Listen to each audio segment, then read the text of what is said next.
penggerak di seluruh Indonesia.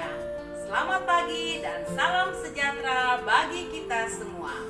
Kembali bersama saya, Purnama Walinda Turnip, calon guru penggerak Angkatan 3 dari SMA Negeri 1 Natar, Lampung Selatan, Provinsi Lampung. Kali ini, saya akan berbagi bersama Bapak Ibu untuk tugas di LMS 3.2.A.7 demonstrasi kontekstual. Dengan menggunakan pertanyaan-pertanyaan di bawah ini, saya akan mengidentifikasi aset yang ada di SMA Negeri 1 Natar. Pertanyaan yang pertama, apa yang kami kuasai? Seluruh warga SMA Negeri 1 Natar mampu mengikuti perkembangan zaman yang pesat dan beradaptasi dengan lingkungan sekitar. Seperti pada filosofi Bapak Pendidikan Ki Hajar Dewantara, bahwa terdapat kodrat alam dan kodrat zaman, maka kami sebagai warga SMA Negeri 1 Natar mampu mengikuti perkembangan di bidang iptek sesuai zamannya, dan itu kami pakai dalam proses pembelajaran. Pertanyaan yang kedua, apa yang paling kami banggakan dari sekolah kami, dari murid-murid kami? Yang kami banggakan dari SMA Negeri 1 Natar Lampung Selatan diantaranya yaitu kami memiliki sikap religius, gotong royong, musyawarah, dan kekeluargaan dari seluruh warga SMA Negeri 1 Natar. Yang kedua, terus berproses untuk terus belajar dan berkembang. Ketiga, proses pembelajaran dilakukan dengan inovatif. Yang keempat, memiliki perilaku kepedulian terhadap lingkungan. Yang kelima, kemampuan untuk melestarikan kearifan lokal. Dan yang terakhir, peserta didik kami mampu beradaptasi, menghargai perbedaan, saling menghormati, dan memiliki karakter profil pelajar Pancasila. Apa yang membuat kami unik? Yang membuat SMA Negeri 1 Natar unik adalah sumber daya manusia yang heterogen, dan sekolah kami memiliki begitu banyak eskul yang dapat mengeksplor kemampuan bakat dan minat peserta didik, baik dalam bidang akademik maupun non-akademik. Pertanyaan yang keempat, kekuatan apa yang kami miliki dan berharga untuk masyarakat atau komunitas sekitar? Untuk melihat kekuatan yang kami miliki dan berharga untuk masyarakat atau komunitas sekitar, dengan menelaah 7 modal pemetaan aset. Di antaranya yaitu 1. Modal manusia. Modal manusia terdiri dari kepala sekolah, yaitu Bapak Dr. Andes Agus Nardi. Beliau merupakan seorang pemimpin yang memiliki karakter bijaksana, mengayomi, komunikatif, bersahabat dengan para guru, dan visioner. Dan yang tidak kalah penting, beliau sangat mendukung program calon guru penggerak yang sedang saya ikuti. Kepala sekolah juga dibantu oleh 4 orang wakil kepala yang loyalitas di bidang masing-masing dan memiliki semangat tinggi dalam bekerja. Modal manusia yang kedua yaitu Dewan Guru di SMA Negeri 1 Natar. Yang pertama, memiliki strata pendidikan minimal S1 dan beberapa guru telah menyelesaikan pendidikan S2 dan hampir 80% telah bersertifikasi. Yang kedua, memiliki kemampuan teknologi dan informasi yang cukup baik dan memiliki semangat yang tinggi. Yang ketiga, aktif dalam kegiatan MGMP mata pelajaran. Yang keempat, memiliki komunitas praktisi guru pembelajar inovatif. Yang kelima, aktif dalam mengikuti pelatihan yang diselenggarakan oleh Kemendikbudristek dan lembaga lainnya seperti guru penggerak, pembatik, guru belajar, dan guru berbagi. Modal manusia yang ketiga yaitu peserta didik. Peserta didik terdiri dari 36 rombel dengan 1.224 peserta didik yang heterogen. Yang kedua, memiliki karakter profil pelajar Pancasila. Yang ketiga, berpartisipasi dalam perlombaan yang diselenggarakan oleh Kemendikbudristek, Pemprov Lampung, Dinas Pendidikan Provinsi Lampung, perguruan tinggi dan lembaga instansi pemerintah dan non-pemerintah, baik di bidang akademik dan non-akademik.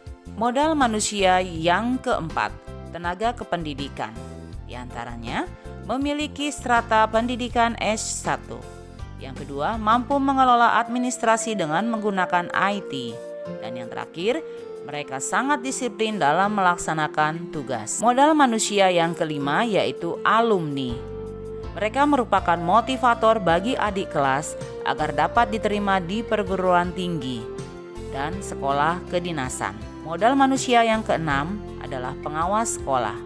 Secara berkala memberikan bimbingan dan pengarahan untuk peningkatan mutu sekolah di SMA Negeri 1 Natar, Lampung Selatan. Dan modal manusia yang terakhir yaitu komite atau orang tua. Mereka sangat menunjang kegiatan sesuai dengan program yang dibuat oleh sekolah. Modal yang kedua yaitu modal sosial.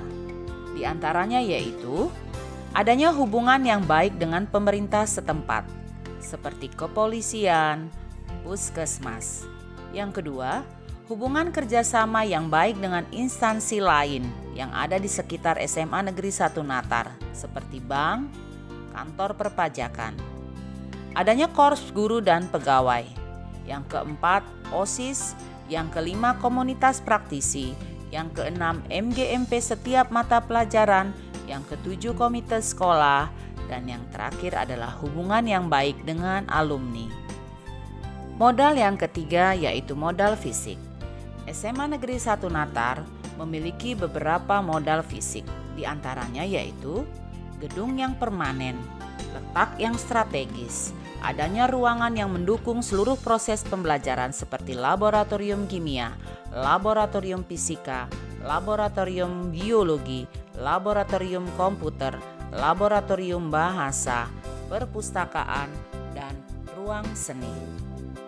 Musola, GSG Wairumbai, ruang BK, lapangan parkir, lapangan olahraga, toilet, wifi, kantin, ruang OSIS, ruang UKS, dan yang tidak kalah penting pada masa pandemi COVID-19 ini, sekolah dilengkapi dengan penerapan prokes ketat. Modal yang keempat, modal lingkungan atau alam.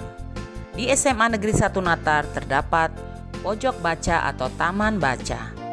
Kemudian ada taman sekolah tertata dengan baik. Kemudian SMA Negeri 1 Natar juga dekat dengan fasilitas umum seperti Masjid Agung Al-Rohman, Puskesmas Natar, Pasar Natar, dan Polsek Natar. Yang kelima, modal finansial.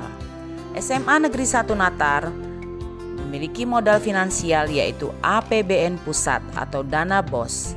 Dan yang kedua, dana komite dari orang tua siswa. Modal yang keenam, modal politik. Di antaranya yaitu komite sekolah merupakan tokoh masyarakat setempat. Yang kedua, adanya kerjasama dengan lembaga pemerintahan dan instansi daerah setempat seperti puskesmas, polsek, bank, dan PLN. Modal yang ketujuh yaitu modal agama dan budaya. Di SMA Negeri 1 Natar terdapat modal agama dan budaya diantaranya yaitu multi etnis sehingga mudah menerima perbedaan. Yang kedua, kegiatan-kegiatan keagamaan yang rutin dilakukan setiap tahun. Contohnya pesantren Ramadan, peringatan Isra Mi'raj, dan lain sebagainya. Yang ketiga, sebelum memulai pembelajaran, peserta didik membaca ayat hafalan surat pendek atau Lampung Mengaji. Yang keempat, adanya pelestarian budaya Lampung. Contohnya, aksara Lampung, tarian Lampung, dan penggunaan alat musik Lampung. Dan yang terakhir, adanya tata tertib di sekolah dengan budaya positif. Di antaranya 5S, 7K, dan 3M. Khusus pada masa pandemi COVID-19 saat ini. Pertanyaan yang kelima yaitu, apa yang telah sekolah lakukan dan miliki yang lebih baik dari orang lain? Yang telah sekolah lakukan adalah melakukan layanan pendidikan dan pengembangan potensi siswa sesuai dengan bakat minat mereka, mewujudkan peserta didik yang religius, cerdas, terampil, dan berwibawa, dengan kemampuan hard skill dan soft skill, di mana tujuannya adalah untuk mempersiapkan peserta didik yang akan melanjutkan ke jenjang pendidikan yang lebih tinggi maupun yang akan memasuki dunia kerja. Sekian dan terima kasih.